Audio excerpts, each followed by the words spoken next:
नमस्कार दोस्तों, मैं यामिनी चंद्रा कले। By profession I am a dietitian and a social activist. और आज का जो टॉपिक है जो हम लोग डिस्कस करने वाले हैं वो बहुत ज़्यादा इम्पॉर्टेंट टॉपिक है जिसका नाम है कोलेस्ट्रॉल। सबसे पहले हम कोलेस्ट्रॉल की डेफिनेशन जान लेते हैं। ये जो न्यू सब्सक्राइबर्स हैं जिसमें कुछ न्यूट्रिशन से रिलेटेड और फूड न्यूट्रिशन के स्टूडेंट्स जो मेरे साथ जुड़े हैं उनके लिए मैं कहना चाहूँगी कि ये टॉपिक बहुत इंपॉर्टेंट है उनके एग्ज़ाम पॉइंट ऑफ व्यू से भी। इसके साथ साथ जो पेशेंट्स हैं कोलेस्ट्रॉल वाले जो ये मेरी वीडियो अभी देख रहे हैं, इनके लिए मैंने इस सेशन के लास्ट में कुछ सुपर फूड की लिस्ट आप लोग के साथ शेयर करी है।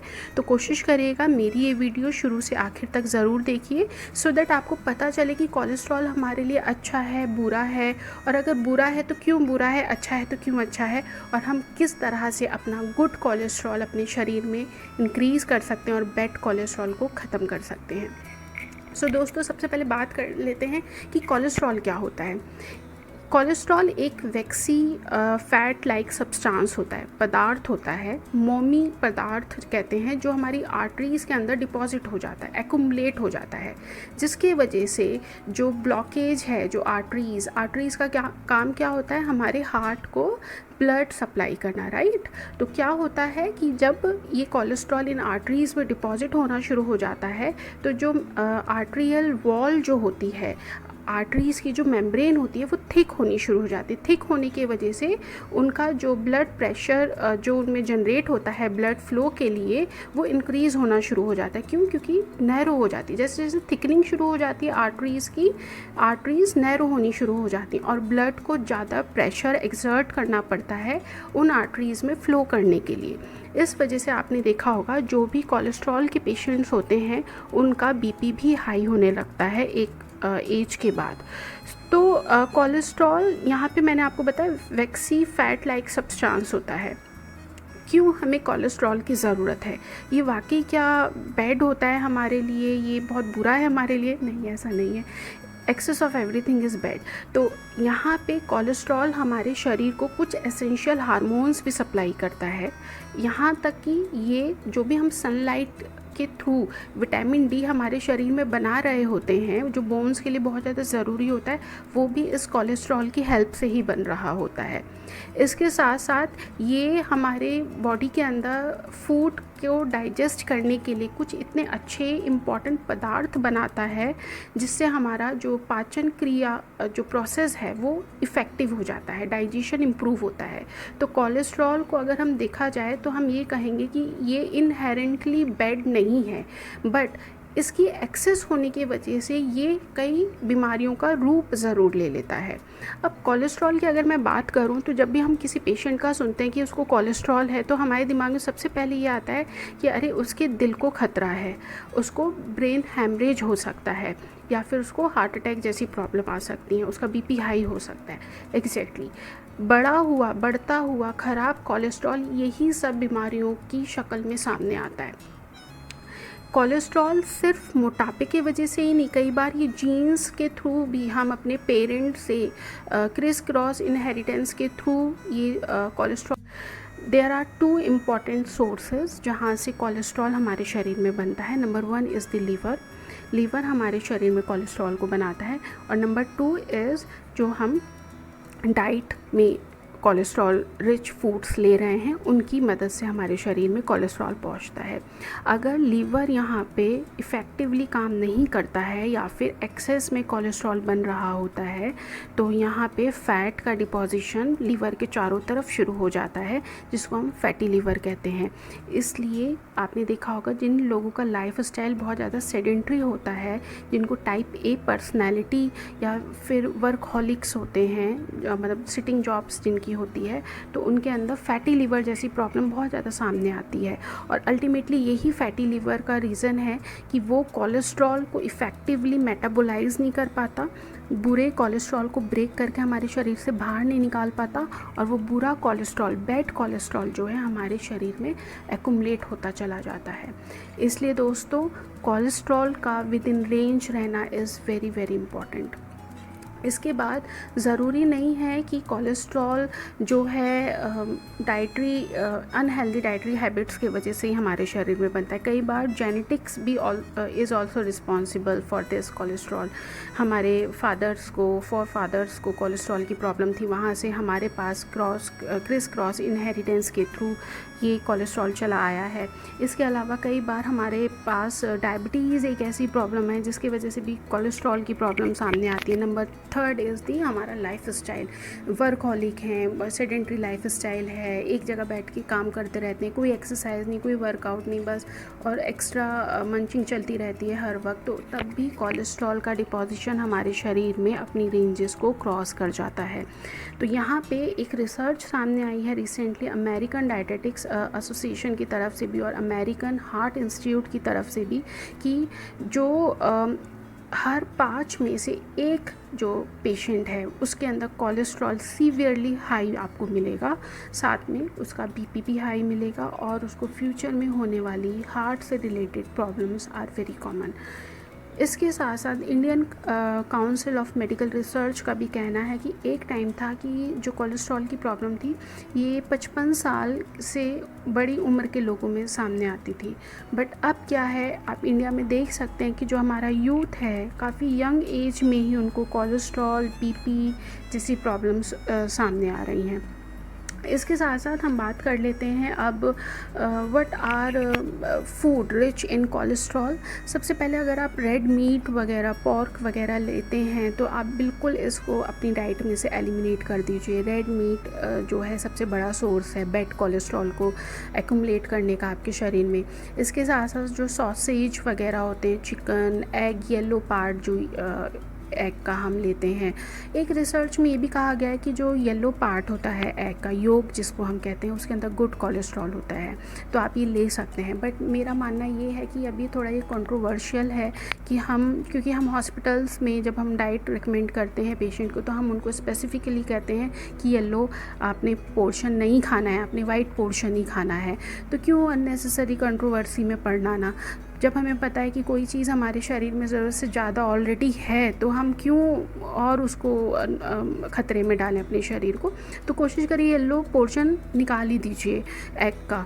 इसके साथ साथ जो ब्रेन, लीवर, किडनी जैसे ग्रैंडुलर मीट वगैरह होते हैं वो भी आपको बिल्कुल अवॉइड करनी चाहिए। चीज़, ओवर, बटर, घी, ये सब चीज़ें, आइसक्रीम, केक्स वगैरह, बेक्ड आइटम्स, क्योंकि जो बेकरी होती हैं उसमें coconut oil, palm kernel oil वगैरह यूज़ किया जाता है बेकिंग के लिए। ये भी एक तरह का सैचुरेटेड फ़ैट है, ट्रांस फैट है, जो हमारे लिए वनस्पति घी वगैरह जो हम सड़कों पे खाते हैं स्ट्रीट फूड्स की फॉर्म में, खूब घी वगैरह वो तल के दे रहे हैं, हम इसको एंजॉय कर रहे हैं, all these are very dangerous friends. ये सारा ट्रांस फैट है जो आपके शरीर में जाके बैड कोलेस्ट्रॉल बना रहा है। तो इन सब चीज़ों को आपको इमीडिएटली अपनी डाइट में से एलिमिनेट कर देना चाहिए। खाने वाली चीज़ें क्या हैं, सुपर फूड्स क्या हैं, वो मैं अभी डिस्कस करूँगी। इसके साथ साथ रिसर्च में ये भी सामने आया है कि जो कोलेस्ट्रॉमिक मदर्स होती हैं अगर वो कंसीव कर लेती हैं तो उनके पेट में ही बच्चे को जीन्स के थ्रू कोलेस्ट्रॉल बनना शुरू हो जाता है। ये ऐसी भी रिसर्चेस सामने आई हैं। तो यहाँ पे इसलिए हम कहते हैं कि अगर आप कंसीव करने की प्लानिंग कर रहे हैं, फैमिली प्लानिंग कर रहे हैं, तो अपना वज़न, अपना कोलेस्ट्रॉल अगर बढ़ा हुआ है तो उसको नियंत्रण में ज़रूर करिए ताकि आने वाला बच्चा भी अपना जीवन खुशहाली से जिए और आपको भी किसी तरह की फ्यूचर में प्रॉब्लम नहीं आए। इसके साथ साथ बैड कोलेस्ट्रॉल, गुड कोलेस्ट्रॉल, ये सब क्या होता है, जब भी आप रिपोर्ट्स देखते हैं तो आपने देखा होगा कुछ टर्म्स उसके अंदर होती हैं, LDL, HDL, VLDL and triglycerides. What are LDL? Low density lipoprotein, high density lipoprotein, very low density lipoproteins and triglycerides. Triglycerides are the most common fat जो हमारे शरीर में पाया जाता है और ये सबसे ज़्यादा एनर्जी कंजर्व करता है हमारे हमारे शरीर में पाया जाता है और सबसे ज़्यादा एनर्जी कंजर्व करता है। इसलिए 1 ग्राम फैट जो है वो 9 किलो कैलोरीज़ हमारे शरीर को देता है, जबकि कार्ब्स और प्रोटीन की अगर मैं बात करूं तो 1 ग्राम कार्ब्स और प्रोटीन जो है 4 किलो कैलोरीज़ हमारे शरीर को देता है। तो आप यहीं से अंदाज़ा लगा लीजिए फ़ैट कितना रिच इन एनर्जी होता है। इसलिए आप थोड़ा खाइए, उससे आपको बहुत कुछ मिलेगा, लेकिन हम बहुत खाते हैं और उसके फिर रिज़ल्ट आपको पता ही है, सीवियर हो जाते हैं। एनीवेज टॉपिक पर आते हैं। इसके अलावा low density lipoprotein, high density lipoprotein की बात करते हैं। Low density lipoproteins are the bad cholesterol. Lipoproteins क्या होते हैं? जो फैट होता है दैट इज़ लिपिड्स, उनको ब्लड में ट्रांसपोर्ट होने के लिए वाटर सॉल्युबल होना पड़ता है, और वाटर सॉल्युबल होने के लिए वो प्रोटीन से हेल्प मांगते हैं। और हेल्प क्या करता है प्रोटीन? उनके चारों तरफ ना एक प्रोटीन वाली कवरिंग दे देता है लिपिड्स के चारों तरफ, तो वो लिपोप्रोटीन हो जाते हैं। अगर इनकी डेंसिटी लो है, these are the low density lipoproteins and these low density lipoproteins are dangerous for our health. ये heart attacks, hypertension, cerebrovascular disorders के लिए रिस्पॉन्सिबल होते हैं, हेमरेजेस वगैरह के लिए, स्ट्रोक्स के लिए। वहीं हाई डेंसिटी लिपोप्रोटीन्स जो होते हैं they are the good cholesterol. ये बैड कोलेस्ट्रॉल को पकड़ के, दैट इज़ LDL को, VLDL को पकड़ के कहते हैं चल भाई तेरे को हम लीवर को देते हैं, लीवर तेरे को ब्रेक करेगा और बॉडी से एलिमिनेट करेगा। तो HDL are the good cholesterol. इसलिए HDL को हमें हमारे शरीर में बढ़ाना है ताकि वो LDL और VLDL को कंट्रोल कर सके, और हमारी डाइट ऐसी होनी चाहिए जिससे LDL और VLDL को कम कर रख सकें, हम विद इन रेंज रख सकें या फिर बिलो रेंज रख सकें हम उनको। तो यहाँ पे हमें जब भी आपने देखा होगा रिपोर्ट्स में, अगर आपका लो डेंसिटी लिपोप्रोटीन हाई मिलता है और HDL आपको कम मिलता है, TG दैट इज़ ट्राइग्लिसराइड्स भी बढ़े हुए मिलते हैं, तो patient is suffering from disease that is cholesterol नाम की इसको प्रॉब्लम है, डिसऑर्डर है, जो भी हेल्थ रिलेटेड। फिर उसके बाद और बहुत सारे टेस्ट होते हैं जो हमारे लिए इम्पॉर्टेंट हो जाते हैं। एनीवेज, इसके बाद अब हम डाइट की बात कर लेते हैं। पूफा मूफा हमारी डाइट में बहुत अच्छा सोर्स है, तो पूफा मूफा हमारे शरीर में रहना चाहिए। What are sources of good sources of MUFA are canola oil, olive oil, ये हमारी डाइट के अंदर ज़रूर आप ऐड करिए। इसके साथ साथ पॉली अनसैचुरेटेड फैटी एसिड्स में ओमेगा 3 और ओमेगा 6 आता है, तो आप अपने डाइट में वॉलनट्स वगैरह, आमंड्स वगैरह एक लिमिटेड अमाउंट तक ऐड कर सकते हैं।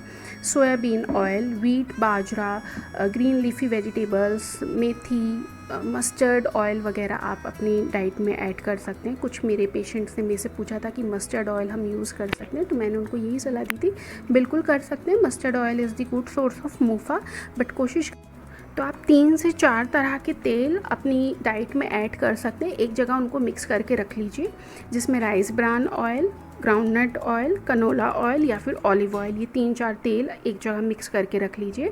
डेली का जो इनटेक होना चाहिए आपका 1 to 1.5 टीस्पून होना चाहिए। अगर समबडी सफरिंग फ्रॉम कोलेस्ट्रॉल तो आप उनको ये दे सकते हैं। कोशिश करिए घी, बटर वगैरह ज़्यादा नहीं दें। आपको पूफा मूफा की ज़रूरत है, तो पूफा मूफा आपको इन ऑयल से आराम से मिल रहा है। इसके अलावा आप अपनी डाइट में सॉल्युबल फाइबर ज़रूर ऐड करिए, जिसमें ओट्स हैं, जिसमें बार्ले है। बार्ले डिटॉक्स वगैरह भी आप अपने लिए ले सकते हैं। ओट्स और ओट्स से बनी चीज़ें आप ले सकते हैं। होल ग्रेन आटा, चपाती आप अपनी डाइट में ऐड करिए।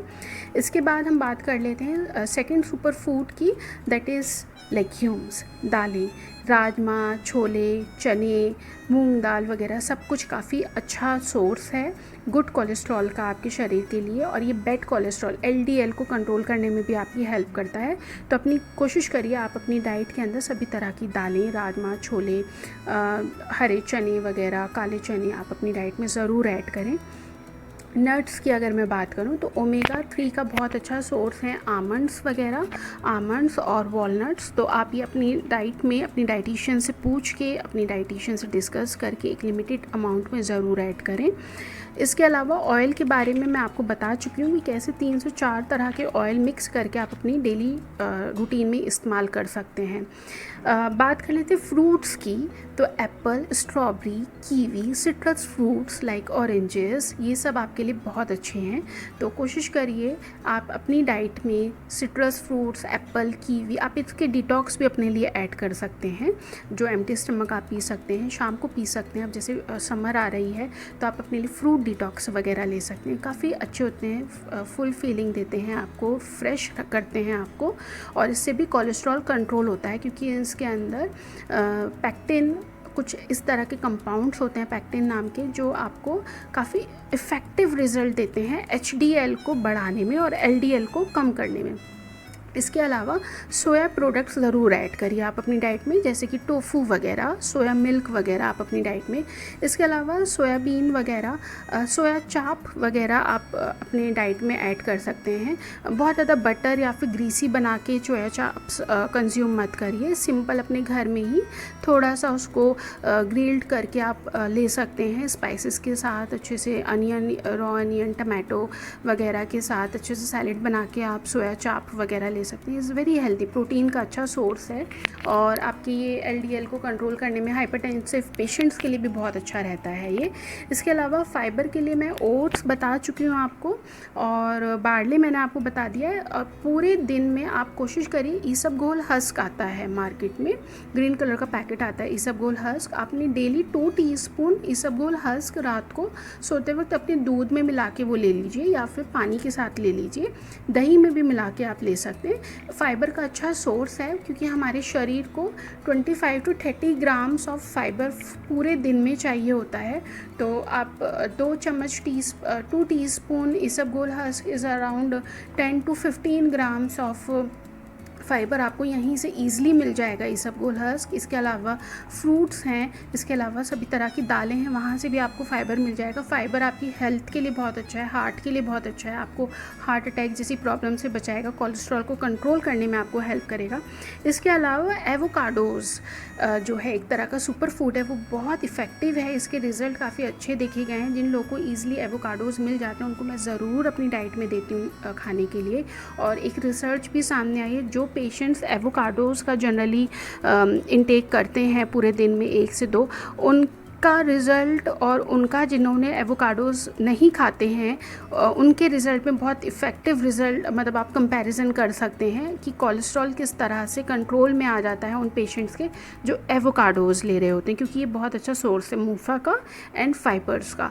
तो अगर आपके एरिया में एवोकाडोज़ मिल जाते हैं तो कोशिश करिए डेली 2 एवोकाडोज़ आप अपनी डाइट में ज़रूर ऐड करिए। इसके अलावा ओमेगा रिच फूड जैसे कि वॉलनट्स, सामन फ़िश वगैरह आप अपने लिए ऐड कर सकते हैं अपनी डाइट में। बट कोशिश करिए अगेन बटर घी का इंटेक करके, मतलब ज़्यादा ग्रीसी फ़िश या चिकन नहीं बनाइए, सिंपल वाइट मीट आप फ़िश, चिकन वगैरह आप ले सकते हैं, बट बहुत ज़्यादा उसको स्पाइसी या फिर मसालेदार करने की ज़रूरत नहीं, सिंपल अपना डाइट रखिए। और आप ऑब्वियसली आप नॉन वेज भी कंज्यूम कर सकते हैं। इसके अलावा ग्रीन लीफी वेजिटेबल्स भी आप अपने लिए ले सकते हैं, ग्रीन लीफी वेजिटेबल्स। बट अगर आप हाइपरटेंसिव भी हैं, कोलेस्ट्रॉलमिक पेशेंट के साथ साथ, तो आप कोशिश करिए ग्रीन लीफी वेजिटेबल्स नहीं लीजिए, क्योंकि ग्रीन लीफी वेजिटेबल्स अच्छा सोर्स है सोडियम का, और हम ये हाइपरटेंसिव पेशेंट्स को नहीं देते हैं खाने के लिए। इसके अलावा dark chocolates, wow lovely, flavonoids का सोर्स है डार्क चॉकलेट्स, और ये आपके स्ट्रेस को कंट्रोल करेंगे, बीपी को कंट्रोल करेंगे, कोलेस्ट्रॉल को भी कंट्रोल करेंगे, बैड कोलेस्ट्रॉल को। इसके अलावा गार्लिक एक बहुत इफ़ेक्टिव सुपर फूड है। अगर आप इसका डिटॉक्स अपनी डाइट में ऐड करते हैं तो गार्लिक का रिज़ल्ट आप 2 से 3 दिन में ही देख सकते हैं। ये आपके बीपी को कंट्रोल करता है गार्लिक। इसके अलावा ये बैड कोलेस्ट्रॉल को भी कंट्रोल करता है। So my dear friends, I wish जो मैंने ये अच्छी लंबी खासी ये लिस्ट दी है आपको सुपर फूड्स की, ये आपने ज़रूर अपनी डायरी में नोट डाउन किया होगा। अपनी प्लानिंग, डाइट प्लानिंग इसी के अकॉर्डिंगली करिए। और अगर आप न्यूट्रिशन के पेशेंट हैं तो ये क्वेश्चन बहुत कॉमन हो जाता है, मैनेजमेंट फॉर कोलेस्ट्रॉमिक पेशेंट। तो अपनी पकड़ अपने सब्जेक्ट पे बहुत अच्छी बना के चलिए, बहुत इंटरेस्टिंग टॉपिक है ये। इसके साथ साथ जो पेशेंट्स हैं मेरे कोलेस्ट्रॉल वाले, उनके लिए मेरी यही रिक्वेस्ट है, अपना लाइफ स्टाइल थोड़ा सा चेंज करिए, ईटिंग हैबिट्स को इम्प्रूव करिए, मैनेजमेंट के साथ साथ, हेल्दी मैनेजमेंट के साथ साथ, तो आप डेफिनेटली अच्छा रिजल्ट पाएंगे अपनी हेल्थ में। So all the very best, take care, bye.